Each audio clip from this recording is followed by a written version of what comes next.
আমি যেদিন ফ্রি থাকি তখন আমি বিভিন্ন রকমের রান্না করি। আর আমি একটু রান্না বাড়া বলতে পারেন যে রান্নাটা আমি খুব মানে মন থেকেই রান্না করি। মানে যখনই বাসায় থাকি আমি মনে করি যে আমি এটা রান্না করবো, আজকে এটা আমি খাবো বা বাচ্চাদের নিয়ে খাবো। কারণ আমি কিন্তু অনেক সময় পাই না, যতটুকু সময় পাই ওই রান্না বান্না নিয়ে বাচ্চাদের সাথে একটু সময় দেওয়ার চেষ্টা করি ওইভাবেই।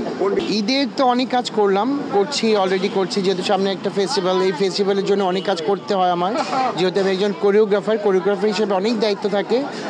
বিভিন্ন ব্র্যান্ডের সঙ্গেই কাজ করছি। আজকে যেমন একটা আপনার শপার্সে একটা ওপেনিংয়ে আসছি, খুবই ভালো লাগছে, সবাইয়ের সাথে অনেকদিন পর দেখা হলো। আবার এর মধ্যে অনেক ওপেনিংয়ে আছে, দেখাতে হবে আপনাদের সাথে। আর কাজ করলাম অনেকগুলো, বুবলিকে নিয়ে করলাম, মিমকে নিয়ে করলাম, দিঘিকে নিয়ে করলাম, এবং আরও অনেক কাজ আছে, অনেক শোরুমের কাজগুলো করছি, মানে ওই দেখতে পাবেন। ঈদের মধ্যে অনেক ধামাকা নিয়ে আসছি আমি। এবং আমরা যে আপনি বিভিন্ন জেনারেশনের আর্টিস্টের সাথে কাজ করেন, হ্যাঁ, সিনিয়র থেকে জুনিয়র মোস্ট তাদের সাথে কাজ করে বেশি কমফোর্ট। আসলে কি মানে সবচেয়ে আমি কমফোর্ট জোনটা, যেটা কমফোর্ট, আমি যার সাথে কাজ করে আমি কমফোর্ট জোনটা পাবো, আমি তাকে নিয়ে কাজ করি, হোক সে ছোট হোক সে বড়। মানে আমার বড় ছোট কি আমি না সবার সাথে একটা ফ্রেন্ডলি করে ফেলি, মানে এটা বন্ধুত্ব সম্পর্ক করে ফেলি। আপনারা দেখতে পাবেন যে মিডিয়াতে সব আমাদের যে সেলিব্রিটিগুলো সবার সাথে কিন্তু একটা ভাই বোনের সম্পর্ক, আমার সাথে খুব আন্তরিক সম্পর্ক। সেই সম্পর্ক জায়গা থেকে আমি সবার সাথেই কমফোর্ট, আমিও ওদেরকে কমফোর্ট জোনটা দেই বলেই কিন্তু এই সুন্দর কাজগুলো আমি পেয়ে যাই। আপনি আমাকে যদি একটা কাজের জন্য বলেন, আমি মনে করবো আগে আমি কোন আর্টিস্টটা কমফোর্ট আমার জন্য, আমি তাকে আগে বেছে নিই, তাকে নিয়ে কাজ করা চাচ্ছেন।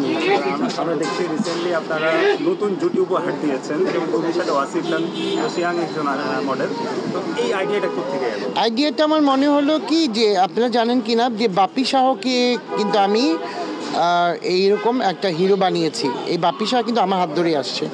সেম আমি নারায়ণগঞ্জের ছেলে, নারায়ণগঞ্জের অনেক সুন্দর সুন্দর ছেলেরা আছেন, মেয়েরাও আছেন। তা আমি মনে হয়েছিল যে বাপ্পিকে দেখার পর মনে হচ্ছে ওর লুকটা সুন্দর বা ওর হাইট ছিল। সেম থিং ওয়াসিফকেও কিন্তু আমি সেইভাবে নিয়েছি।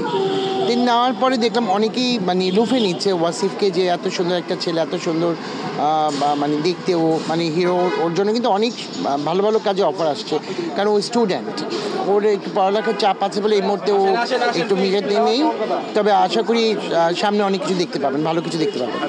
একটা ভিন্ন প্রশ্ন করি, ভাইয়া প্লিজ চলে আসেন। ভাইয়া রান্না করেন, হ্যাঁ, রান্নার ভিডিও দেন, এটা আমাদের খুব মজা লাগে। তো এই বিষয়টা দেখতে, এই বিষয়টা কি আমি একটু শখে করি। আমার বাসায় আমার বাচ্চারা থাকে, বাচ্চারা একটু থাকলে বা আমি যেদিন ফ্রি থাকি তখন আমি বিভিন্ন রকমের রান্না করি। আর আমি একটু রান্না বাড়া বলতে পারেন যে রান্নাটা আমি খুব মানে মন থেকেই রান্না করি। মানে যখনই বাসায় থাকি আমি মনে করি যে আমি এটা রান্না করবো, আজকে এটা আমি খাবো বা বাচ্চাদের নিয়ে খাবো। কারণ আমি কিন্তু অনেক সময় পাই না, যতটুকু সময় পাই ওই রান্না বান্না নিয়ে বাচ্চাদের সাথে একটু সময় দেওয়ার চেষ্টা করি ওইভাবেই। কোন ডিশটা ভালো রান্না করেন?